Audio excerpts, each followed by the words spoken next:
rehearsals in the morning every Tuesday. So this Saturday we have a contest. Oh, okay. It's our first official evaluation of the band. A lot of our contests we perform in the morning.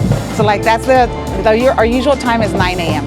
At a competition. So we need the kids to get used to that, that rigor and that stress of, oh my God, we got to get there. This competition is very important. That's why they're dressed already. We have to get them in the mode and in the mindset of we're there. Traditionally and historically, all the band directors that are here right now, we are all graduates of Waltrip High School.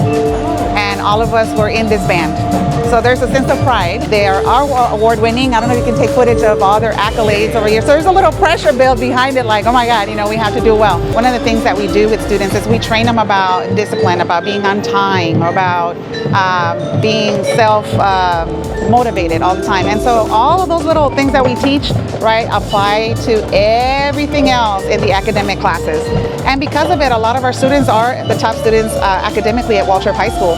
But beyond that, I'm always talking about it. I said, these are the same things that we're teaching that is going to help you in life after you graduate. I've been doing this for 25 years. So I always have kids come back and it's just like, and they'll talk about, they're not touching their instrument anymore, but the little things like, for example, working hard, no matter what, pushing to the end,